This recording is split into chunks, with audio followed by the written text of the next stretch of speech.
Pas moins de 107 combattants, parmi lesquels une trentaine de femmes de 18 à 25 ans, se sont affrontés sur les tapis montpelliérains.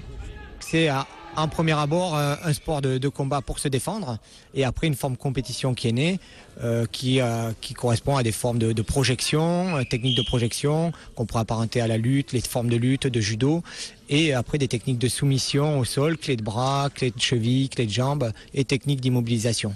Souvent apparenté à la lutte et au judo. Créé à la fin des années 1920 en Russie, il était prévu pour entraîner les soldats partant à la guerre. C'est un sport qui me plaît, qui est à mi-chemin entre le judo et la lutte, donc c'est vachement plus ouvert, c'est vachement plus libre.